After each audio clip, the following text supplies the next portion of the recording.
Ya mau berapapun keuntungan Nasdem dengan membakal capreskan Anies ini, saya meyakini nggak sepadan dengan resiko saat ini yang dihadapi oleh Nasdem.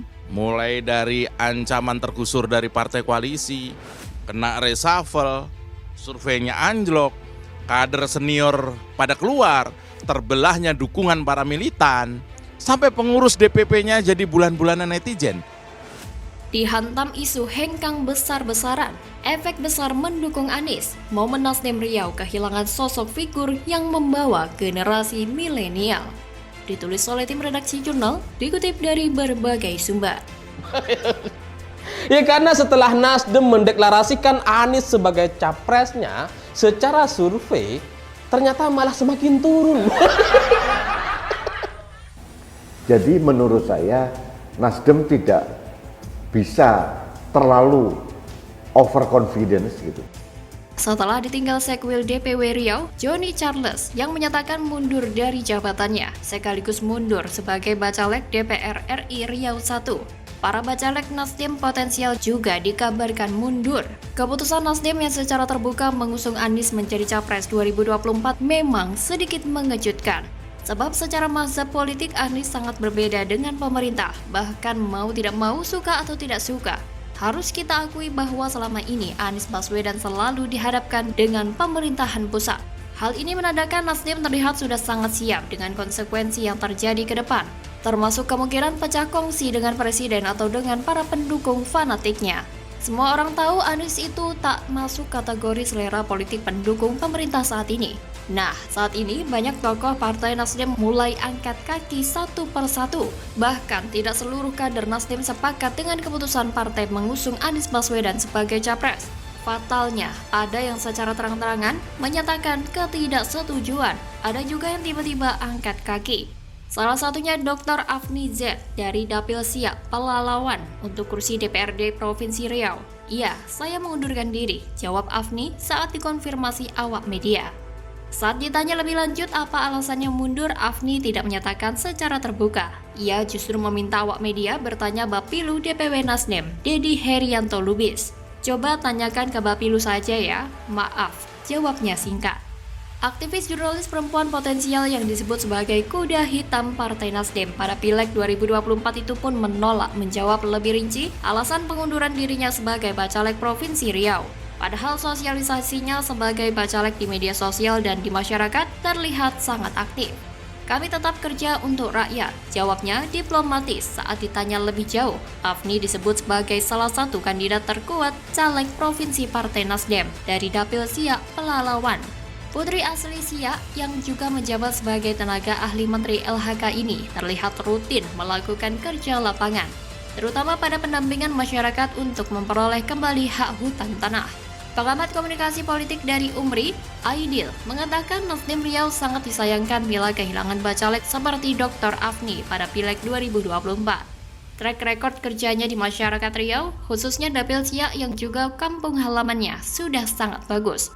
Sayang sekali jika Afni sampai gagal maju karena dia ini justru bisa jadi kuda hitam di Pileg 2024 dari Partai Nasdem Riau, kata Aidil. Menurutnya dengan kehilangan Johnny Charles dan bacalek potensial seperti Afni menunjukkan bahwa Partai Nasdem Riau sedang tidak baik-baik saja saat ini. Apalagi kedua figur ini mewakili anak muda Riau. Kabarnya beberapa bacalek lainnya juga mundur. Nasdem Riau bisa kehilangan momentum melihat fenomena yang ada saat ini, kata Aidil. Saking besarnya efek yang ditimbulkan, bisa jadi Nasdem akan menjadi partai gurem karena ditinggalkan para elit. Dan kemungkinan besar para pendukungnya akan meninggalkan Nasdem juga. Sebelumnya, salah satu tokoh pendiri Nasdem, Zulfan Lindan pun juga telah angkat kaki. Lindan mengaku keluar Partai Nasdem karena saling tak nyaman dengan mantan partainya tersebut. Hal itu berawal dari pernyataan soal Anies Baswedan antitesis Presiden Joko Widodo. Nasdem secara perlahan akan ditinggalkan oleh pendukung fanatiknya. Perlahan tetapi pasti, Nasional Demokrat akan merosot di pemilu 2024. Keputusan Nasdem memilih Anies bukan saja berisiko di akar rumput, melainkan berisiko pula di kalangan elit, terutama mereka yang sudah lama menyumbangkan tenaga dan pikiran bagi Nasdem. Bagaimana kalau menurut Anda?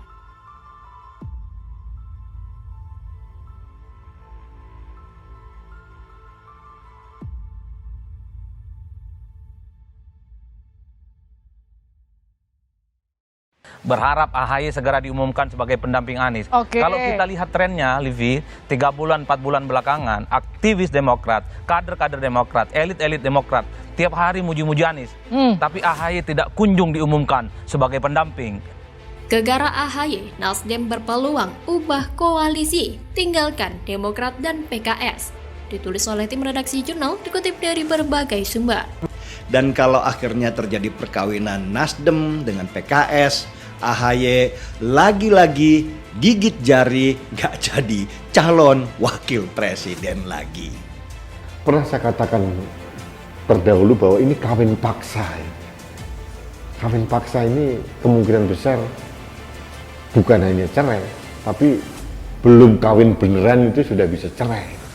Pengamat politik Nazar El Mahfouzi mengatakan sangat terbuka kemungkinan Partai Nasdem mengubah koalisi menghadap pemilihan presiden Pilpres 2024. Partai Nasdem saat ini berkoalisi dengan Partai Demokrat dan Partai Keadilan Sejahtera atau PKS menghadapi Pilpres 2024. Nasdem berpeluang mengubah koalisi karena elektabilitas Anies Baswedan sebagai kandidat presiden berpeluang makin menurun. Hal tersebut disebabkan Ketua Umum DPP Partai Demokrat Agus Harimurti Yudhoyono atau AHY yang berambisi ingin menempati posisi kandidat wakil presiden mendampingi Anies. AHY belakangan malah sibuk memecah belah kekuatan massa Partai Demokrat pendukung KLB dengan memanfaatkan nama Anies Baswedan. AHY membawa nama Anies dalam perseteruan di internal partainya. Jadi kondisi ini saya kira bisa mengubah arah koalisi, bukan karena KLB Demokrat tetapi Nasdem lebih memperhitungkan elektabilitas parpol. Nasdem kemungkinan akan berhitung jika tetap mengusung Anies Baswedan. Ternyata makin menurun karena ambisi AHY yang memanfaatkan Anies Baswedan untuk mendapat dukungan kelompok oposisi. Ujar Nazar dalam keterangannya Minggu 9 April. Seperti yang dilansir dari laman JPNN, menurut Direktur Pusat Studi Islam dan Demokrasi atau PSID, Anies tidak mungkin memenangkan Pilpres 2024 jika hanya mengandalkan suara dari kelompok oposisi. Tentunya Nasdem harus bersikap memenangkan Anies Baswedan meninggalkan koalisi perubahan karena ambisi AHY mengkritik pemerintahan Joko Widodo. Dianggap lebih menguatkan kepentingan Partai Keluarga Cikeas atau PKC. Jika itu terjadi, maka dipastikan Anies Baswedan akan mengalami kekalahan karena separuh dari pendukung Nasdem saya kira masih konsisten mendukung Jokowi. Mereka tentu akan berpaling masuk dalam koalisi besar, ucap Nazar. Hidup adalah pilihan. Demikian orang bijak mengatakan, dan setiap pilihan pasti ada resikonya. Begitupun dengan parpol. Menentukan capres yang hendak diusung juga merupakan sebuah pilihan. Dan partai pertama yang menentukan pilihan capres yang akan diusung pada 2024 mendatang adalah Nasdem. Partai yang awalnya adalah ormas ini mulai dari Dewan Pimpinan Ranting hingga ketua umumnya, si Brewok telah sepakat untuk mengusung Anies. Lantas, apa tujuan Nasdem mengusung ex-rektor Universitas Paramadina tersebut? Karena dia partai yang pertama mengusung Anies, tentu secara otomatis Nasdem menjadi pemimpin koalisi perubahan, termasuk cawapres Anies. Di tahap akhir, tetap Paloh yang menentukan. Kalau seandainya Anies terpilih jadi presiden, otomatis Nasdem dapat julukan partai penguasa. Persis seperti PDIP sekarang ini. Tapi itu bukan tanpa risiko loh. Baru juga partai tersebut mengumumkan akan mengusung politisi yang dekat dengan risik tersebut. Nasdem langsung ditinggalkan oleh beberapa kader terbaiknya. Mereka yang mengundurkan diri diantaranya Nilu Jelantik, Anak Agung Ngurah Panji Astika, Fredrik Lumalente, Siswono Yudo Husodo, dan Enggar Tiasto Lukita. Kemudian jangan salah-salah, resiko lain yang tidak kalah mengerikannya adalah Nasdem ditinggalkan oleh pendukung Jokowi. Sementara itu, Partai Demokrat sedang memaksa kehendak dengan melakukan manuver-manuver guna memastikan Agus Harimurti Yudhoyono mencalonkan diri sebagai wakil presiden. Agus Harimurti Yudhoyono sudah punya sejarah kegagalan dalam pencaturan politik. Nah, sekarang ini dengan adanya koalisi besar ini ternyata bikin Nasdem makin ketar-ketir dan AHY makin khawatir. Karena mungkin saja Demokrat dan PKS akan ditinggal Nasdem. Selain itu, koalisi besar makin ciut juga nih. Mungkinkah Nasdem akan goyah dan memilih untuk bergabung dengan koalisi besar dan tendang koalisi perubahan? Sangat menarik untuk dinanti. Jikalau memang terjadi semakin ngenes nasib Anies, makin amburadul koalisi perubahan. makin anjlok elektabilitas AHY, Demokrat OTW gurem di 2024. Sedangkan PKS udah nggak punya ongkos nih kalau nekat masih jadi oposisi. Kasian bener ya kalau dilihat-lihat. Karena pasti sangat sulit untuk mencari cawapres buat Anies. Lawang berbulan-bulan sudah berlalu, nama cawapresnya Anies juga belum ada. Masih cakar-cakaran. Bagaimana kalau menurut Anda?